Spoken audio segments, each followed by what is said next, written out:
Buenos días, mi nombre es Oscar Bejarano y hoy voy a presentar mi producto final titulado Mi viaje en el amor en los tiempos del cólera.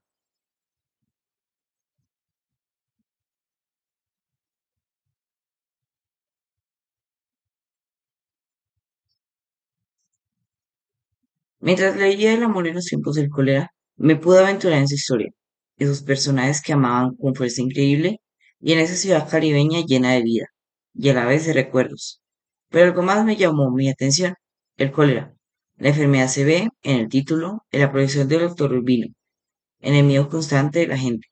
Me da curiosidad entender qué era realmente esa enfermedad que marcó tanto la historia y que Gabriel García Márquez usó en su historia. Así que decidí hacer este pequeño libro.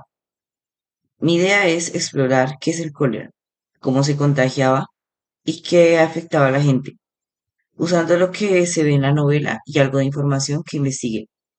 En las páginas siguientes voy a hablar de la bacteria, de cómo el agua sucia era el gran culpable, quiénes sufrían más y de las medidas que a veces desesperadas se tomaban. Empecé por lo básico. ¿Qué es el cólera? En mi investigación descubrí que es una infección causada por una bacteria llamada Brio cholerae. No es un virus como algunos piensan, sino una bacteria que se mete en el intestino delgado. El síntoma más famoso y el más peligroso es una diarrea terrible, tan líquida y pálida que se llama agua de arroz. Lo más grave no es la diarrea en sí, sino la deshidratación rapidísima que provoca. El cuerpo pierde agua y sales, esenciales para la vida, a una velocidad alarmante. Como dice el libro, con el amor de las almendras amargas y el destino de los amores contraídos. Pero lo que más llenaba a la persona que tuviera el cólera era el miedo a una muerte rápida y fea. Entender eso me hizo preguntarme cómo una bacteria podía causar tanto daño tan rápido, pero cómo llegaba esa bacteria a la gente. La respuesta estaba ahí, en el agua. La bacteria Brio-Cholerae vivía en el agua, sobre todo si estaba contaminada con heces de personas infectadas. Aquí es donde la cosa se pone muy fea. Si la gente bebía de esa agua o la usaba para lavar frutas, verduras o utensilios de cocina, la bacteria entraba directo al sistema digestivo. También se podía transmitir por alimentos contagiados, especialmente mariscos crudos o mal cocinados que vivían en aguas sucias.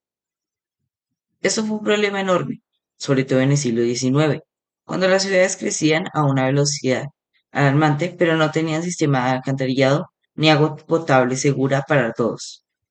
Sumando, como el libro describe la ciudad, ciénagas podridas y sus albañales abiertos, heredados de los españoles, se podía decir que era un caldo de cultivo perfecto para la bacteria.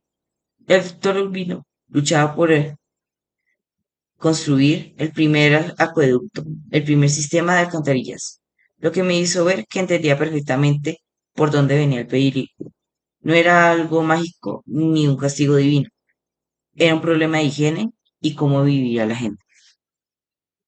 Los síntomas eran terribles y rápidos, no se limitaban solo a la diarrea. Cuando la deshidratación amenazaba, aparecían otros signos. Una se desesperaba, calambres musculares muy dolorosos por la pérdida de sales, piel seca y arrugada, ojos hundidos, pulso débil y rápido. Una persona podía empezar a sentirse mal por la mañana y estar gravemente deshidratada por la tarde o incluso morir en cuestión de horas si no recibía tratamiento. En la novela se habla de Jeremías de Sainamor.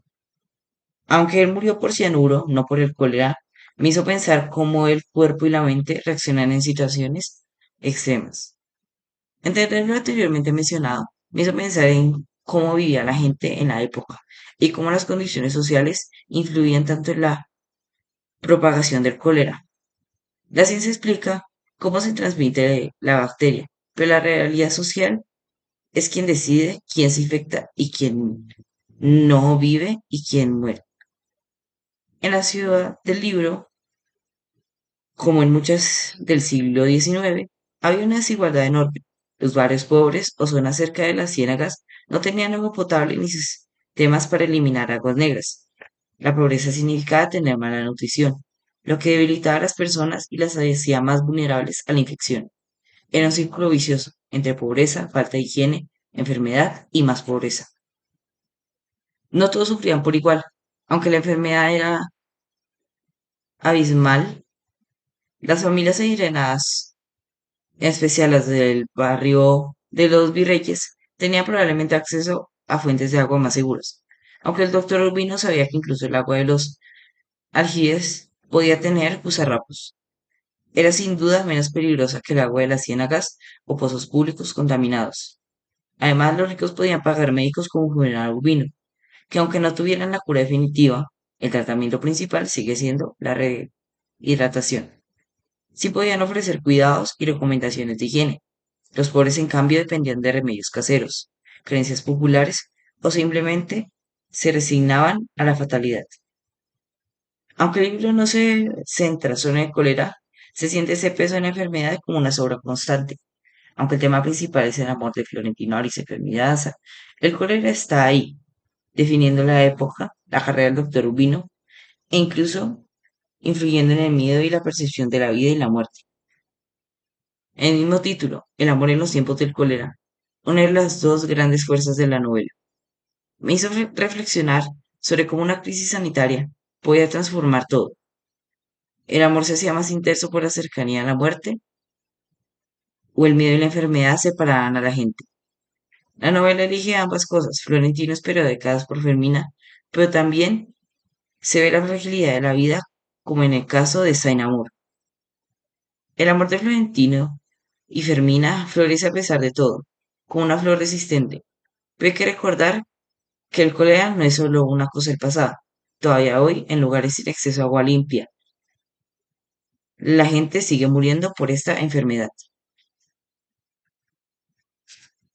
En este libro quise retratar lo que se hablaba en el libro, aunque no habla el libro tan principalmente sobre el cólera, pues yo decidí enfocarme hacia este ámbito ya que aparecía en el título y aparecía de fondo haciendo sombra y diciendo como que está ahí, acechando y que la muerte siempre está ahí presente. También retraté un dibujo de una persona con cólera, representando las ojeras, la debilidad muscular, los calambres y la sed excesiva. También, mientras escribía el libro, recordé el libro de Ellas de Florentino Ariza, así que decidí hacer una referencia a ese libro detrás de la portada, titulado Ellas. Este sería mi producto final, con el que quise traer el cólera, retratado como si fuera una experiencia mía leyendo el libro.